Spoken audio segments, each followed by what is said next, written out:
What if I told you that cholesterol isn't really your enemy, but rather one of the most misunderstood topics in health? Every day, millions of people live in fear of cholesterol. They change their diet, make major health decisions, and sometimes even start treatments without truly understanding what the term means. Yet cholesterol is essential for life. It is present in every one of our cells and plays a fundamental role in how the human body functions. The real problem doesn't come from cholesterol itself, but from the imbalance and the context in which it exists. In this video, you'll clearly and simply understand what cholesterol is, why it's essential, when it can become problematic, and especially how to act intelligently to protect your health. Cholesterol is a fatty substance naturally produced by your body. Contrary to what many believe, it is neither a poison nor a waste product. Your body needs it to build the membranes of all its cells, produce important hormones like sex hormones and cortisol, and synthesize vitamin D. It also plays a key role in digestion through the production of bile acids. It's important to understand that most of the cholesterol your body needs is produced by the liver, while your diet only accounts for a portion of it. Completely eliminating dietary cholesterol is therefore neither realistic nor necessary for you. You often hear about good and bad cholesterol, but this distinction is actually a simplification.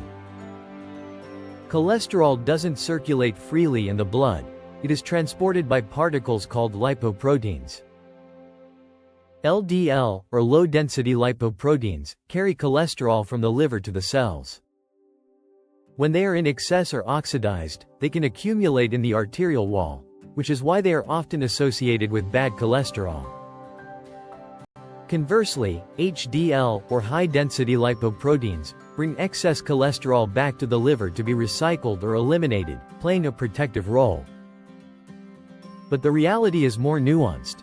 It's not just the amount of cholesterol that matters, but also the quality of the particles, the level of inflammation, and the overall state of your metabolism.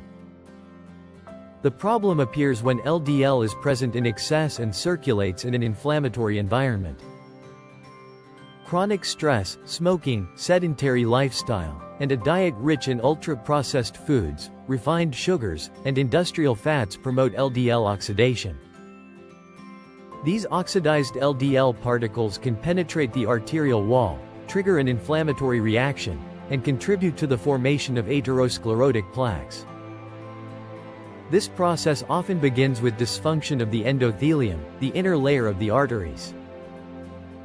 Over time, these plaques can narrow the arteries or rupture, increasing the risk of heart attack or stroke. Cholesterol is therefore not solely responsible. It acts within a global context that includes lifestyle, genetics, and metabolic health. But cholesterol is not the only indicator to monitor. Your blood also contains triglycerides, another type of lipid.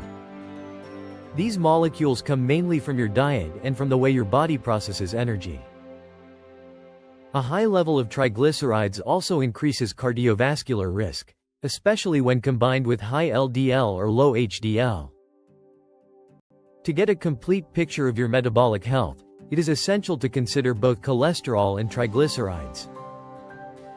When doctors talk about dyslipidemia, they refer to an overall imbalance of blood lipids, high LDL, low HDL, and elevated triglycerides. Another essential marker is ApoB, which reflects the total number of atherogenic particles and often provides a more precise measure than LDL alone.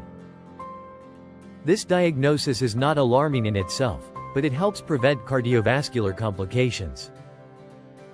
It shows above all that looking at a single number is not enough. It's the entire lipid profile that matters to truly understand the risks. To determine whether your cholesterol is too high, healthcare professionals use target values. For example, LDL should be below 2.0 millimoles per liter in high-risk individuals, HDL above 1.0 millimole per liter in men and 1.3 millimoles per liter in women, and triglycerides below 1.7 millimoles per liter. These numbers vary depending on age, sex, and medical history. The goal is not to stress you, but to give you concrete benchmarks to better understand your health status. Even though good lifestyle habits make a big difference, some profiles require regular medical follow-up. Your doctor may perform frequent blood tests, assess your risks, and prescribe an appropriate treatment if necessary.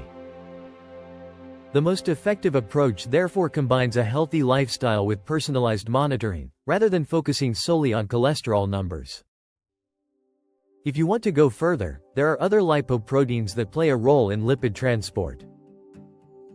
VLDL, or very low-density lipoproteins, mainly transport triglycerides and can become problematic in excess. Lipoprotein A, on the other hand, is a lesser-known genetic risk factor that can contribute to cardiovascular disease even if your overall cholesterol is normal.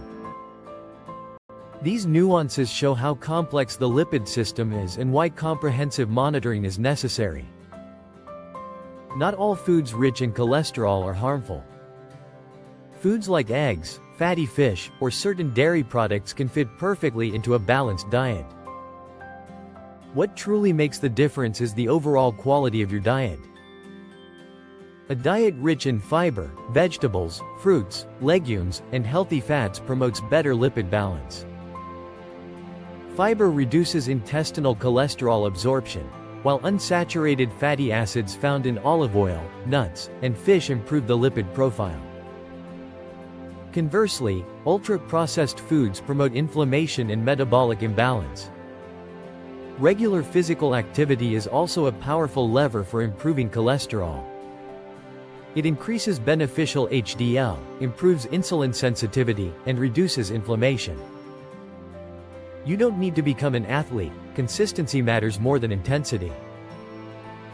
Brisk walking, cycling, swimming, or strength training all send a positive signal to your metabolism and contribute to a healthy lipid profile. In some cases, despite good lifestyle habits, cholesterol remains high, especially in people at high cardiovascular risk. Medications such as statins may then be prescribed. Their role is to reduce cholesterol production by the liver, and they have proven effective in lowering cardiovascular risk. But these treatments are not systematic and should always be considered within a personalized approach in consultation with a healthcare professional. In summary, cholesterol is neither good nor bad by nature. It is essential for life, but can become problematic when it exists in a context of overall imbalance. Understanding its role, considering the entire lipid profile, adopting a healthy lifestyle, and integrating personalized medical follow-up allows you to make informed decisions to protect your heart and metabolism. If today's explanations have given you clear answers and concrete tools to improve your daily well-being, feel free to subscribe to the channel. You'll regularly find reliable and accessible content to support you in managing your health.